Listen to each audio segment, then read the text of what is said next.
Hi friends, అందరూ ఎలా ఉన్నారు?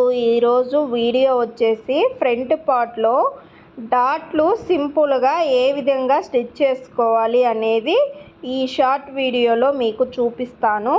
మరి ఇప్పుడు ఆ వీడియో చూసే ముందు కొత్తగా నా ఛానల్ ఎవరన్నా ఫాలో అయినట్లయితే నా ఛానల్ని సబ్స్క్రైబ్ చేయండి. నా వీడియోస్ నచ్చితే లైక్ చేసి షేర్ చేసి నాకు సపోర్ట్ చేయండి. ఇప్పుడు వచ్చేసి ఫ్రంట్ పార్ట్ని షోల్డర్ దగ్గర నుంచి ఈ విధంగా మధ్యలోకి సగానికి మడుచుకొని ఇప్పుడు మెయిన్ డాటు వెడల్పు వచ్చేసి 2.5 ఇంచులకి మార్కింగ్ వేసుకోవాలి.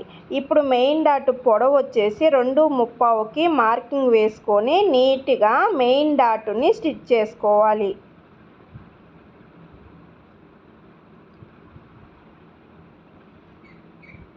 ఇప్పుడు మెయిన్ డాట్ స్టిచ్ చేసుకున్న తర్వాత ఉక్సులు పట్టీ వైపు మనకి ఉక్సులు పట్టీ కట్ చేసుకుంటాం కదా, అక్కడ రెండు సమానంగా మడుచుకొని ఒక 1/2 ఇంచు కిందగా పట్టుకొని ఉక్సులు పట్టీ వైపు డాటు 1/4 ఇంచుకి వెడల్పు మార్కింగ్ వేసుకొని పొడవు వచ్చేసి 2.5కి మార్కింగ్ వేసుకొని స్ట్రైట్గా స్టిచ్ అయితే వేసుకోవాలి.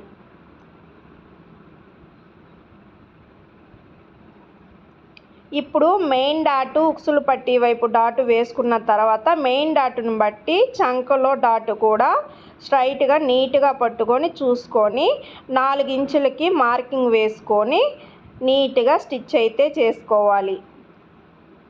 అంతేనండి, ఫ్రంట్ పార్ట్ డాట్లు అయితే సింపుల్గా స్టిచ్చింగ్ అయిపోయింది.